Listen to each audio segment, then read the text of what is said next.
낚시의 정석, 붕어 낚시 입문자용 진행을 맡은 나광진입니다.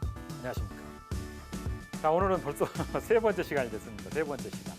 처음에 낚시 장비 분류하고, 그 다음에 낚싯대에 관해서 설명을 하고, 그 10분이라는 시간이, 그러니까 주어진 한정된 시간 안에서 이게 설명을 하다 보니까 어떨 때는 좀 말도 빨라지고, 어떨 때는 흔히 얘기하는 그 수박 겉핥기식으로 대충 넘어가는 경향이 있을 듯도 합니다. 그렇지만은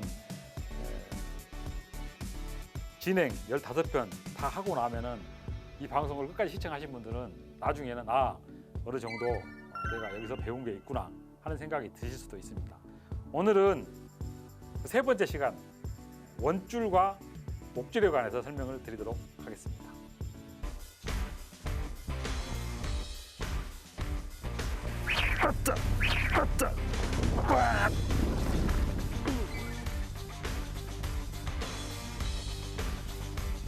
왔어! 왔다! 시야 좋다 이거.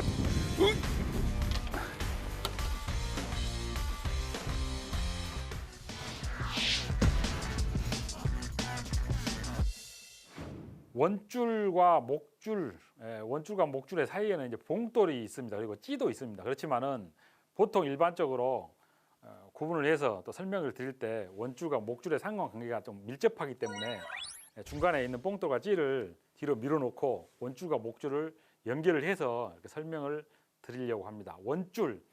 원줄은 낚싯대 끝, 그러니까 낚싯대 아까 전 시간에 얘기했던 초리실에서부터 거기에 묶는 지점부터 해가지고 아래쪽 봉돌, 그러니까 봉돌의 위쪽 고리에 묶어지는 그 줄까지의 길이를 원줄이라고 얘기를 합니다. 그리고 목줄은 봉돌, 그러니까 봉돌 아래쪽 고리에서부터 바늘 귀까지 묶어진 그 줄의 길이를 목줄이라고 합니다. 원줄과 목줄의 상관관계는 각 호수별로 줄의 굵기에 따라서, 그리고 줄이 가지고 있는 특징과 성질에 따라서 각각 다르게 구성을 해야 낚시를 할 때 편리합니다. 원줄은 목줄에 비해서 길이가 굉장히 깁니다. 그래서 찌와 그리고 봉돌에 직접적으로 영향을 주는 원줄의 작용이 되겠습니다. 그리고 목줄은 실질적으로 보면 바닥에 내려가 있습니다. 바닥에 내려가 있기 때문에 바늘과 봉돌의 사이에서 이렇게 영향을 줍니다. 우리가 이제 낚시를 처음 시작하시는 분들 입문하시면서 원줄 구입하시고 목줄을 구입하실 때 원줄, 목줄의 성질, 그리고 그 특징, 그리고 성분에 관해서 잘 이해를 하고 들어가 가지고 호수별로 차등을 두어서 구입을 해야 그 채비를 나중에 할 때 굉장히 그 편리하게, 그리고 실수가 없게 채비를 하실 수가 있습니다.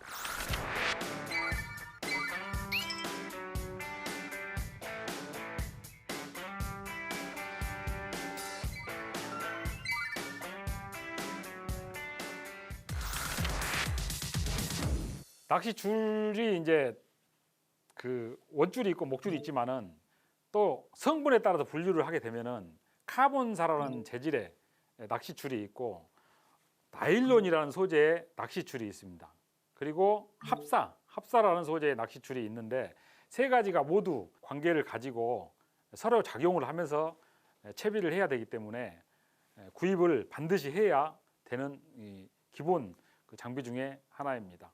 먼저 그 원줄은 그 성분에 따라, 성질에 따라, 그러니까 소재에 따라서 구분되어지는 줄의 카본사, 그러니까 카본으로 만들어진 낚싯줄을 많이 사용을 합니다.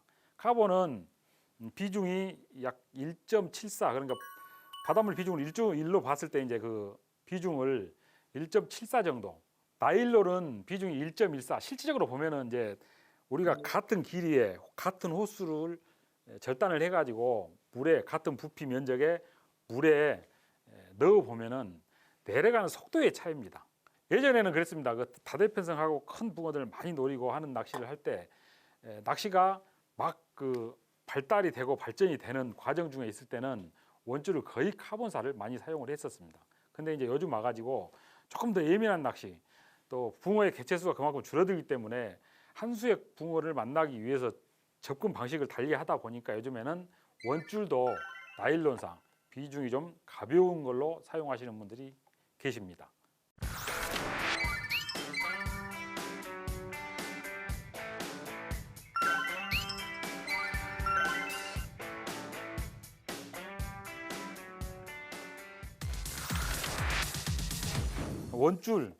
원줄을 선택을 해야 합니다. 원줄은 실질적으로 이제 보면은 그 예전에는 카본사, 그러니까 비중이 좀 무거운 줄을 가지고 원줄을 많이 사용을 했었습니다.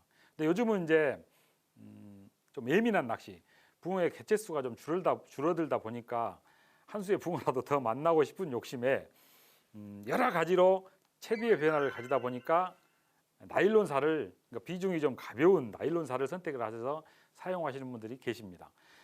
원줄 선택하실 때 카본사가 됐든 나일론사가 됐든 혹은 여타 다른 줄이 됐든 각 호수가 있습니다. 표기를 이렇게 보면은 줄 케이스 안에 들어있는 이 줄을 보시면은 2.5호, 4호 혹은 5호, 1호, 1.8호 이렇게 호수별로 되어 있습니다. 이것은 카본사나 나일론사나 같은 표기법을 사용을 합니다.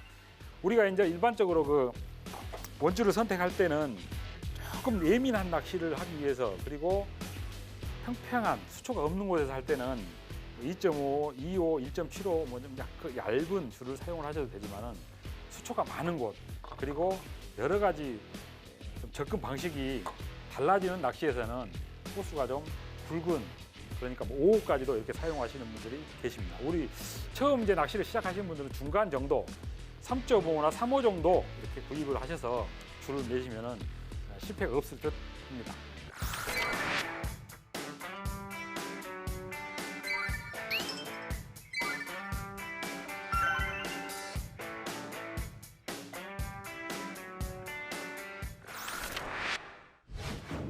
원줄이 이제 그 초리실에서 뽕돌, 그러니까 고리 위쪽까지 묶어진 줄의 길이가 이제 원줄입니다. 그 밑에 봉돌 아래쪽에 짧게는 그 기존에 우리 그 생미끼 낚시 한다고 그래서 방송에서 많이 사용하셨던 분들의 줄의 길이를 평균적으로 이렇게 보니까 보통 목줄의 길이가 한 8cm에서 10cm 정도 됩니다. 예전 같으면은 단순하게 봉돌 밑에 바늘 묶어서 바로 달아가지고 사용하는 것이 목줄의 전부였다고 하면은, 지금은 낚시가 이제 많이 발전을 하면서 목줄의 기능이나 변화나 그리고 특징이 여러 가지로 발전이 되었습니다. 목줄은 주로 이제 합사를 예전에는 또 사용을 했습니다. 합사는 뭐 여러 가닥의 실을 꼬아가지고 만들어 놓은 게 이제 합사라고 그럽니다. 요즘은 와가지고 이제 그 이 합사에서 목줄이 카본사 사용하시는 분들도 계십니다. 그리고 왜 카본사는 꼬임이 좀 덜 발생을 하기 때문에, 그리고 모노사, 그러니까 나일론사를 이용을 해서 목줄을 사용하시는 분들이 아주 많아졌습니다. 길이도 나일론사를 이용을 하다 보니까 카본사가 예를 들어서 20cm까지 사용을 하면은 굉장히 꼬임이 많고 위로 올라타고 해가지고 목줄의 기능을 제대로 발휘를 못합니다. 그러다 보니까 목줄의 길이를 길게 하고 또 미끼를 여러 가지를 사용을 하다 보니까 나일론사를 이용했을 때, 그리고 카본사를 이용했을 때, 합사를 이용했을 때 목줄의 기능, 그리고 각각 물속에서 나타나는 특징은 다 다르게 나타납니다. 카본사는 그 약간 쓰려고 하는 직립성이 강합니다. 그리고 아까 말씀드렸듯이 비중이 좀 무겁기 때문에 아래쪽으로 내려가려고 하는 힘도 강합니다.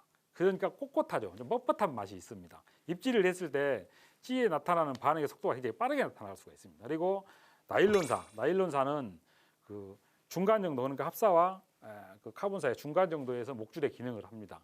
일반적으로 그러니까 우리가 낚시할 때 나일론사를 가장 많이 선호하고 사용을 한다고 보시면 됩니다.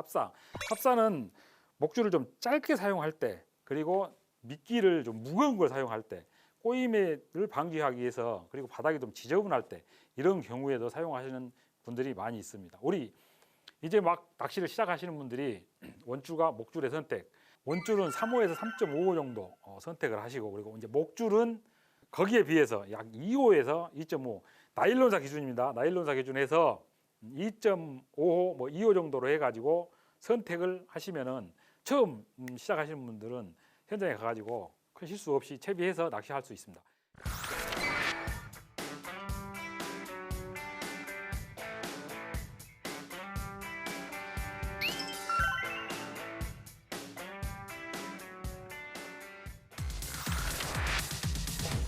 다음 시간에 채비를 해서 낚시 갈 준비를 해보도록 하겠습니다. 오늘 또 빠르게 어떻게 보면은 진행을 했습니다. 아주 간략하게 요소 디테일하게 들어가게 되다 보면은 시간도 길어지고 설명하기 굉장히 많습니다. 아주 짤막한 시간에 여러 가지 전달을 해드리기 위해서 노력을 한 시간이었다고 봅니다. 오늘도 급하게 달려왔습니다. 시청해주신 시청자 여러분 고맙습니다.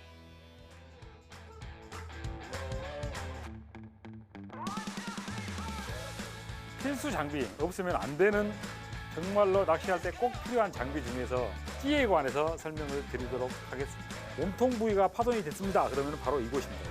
몸통의 소재는 제작할 수 있는 이 자재는 나무, 천연적인 소재와 그리고 인위적인 소재 이렇게 구분을 할 수가 있습니다. 카본보다는 식경이 있어서 휘임새가 좀 있습니다. 현장 상황에 가장 밀접하게 작용을 하는 게 몸통의 모양이 있습니다. 그리고 수심, 그리고 여건, 그리고 미끼까지 가지고 가는 미끼까지 생각을 하고서 찌를 선택을 해야 합니다. 내가 낚시를 하기 위해서 선정된 장소, 그리고 수심, 미끼까지 가지고 가는 미끼까지 생각을 하고서 찌를 선택을 해야 합니다.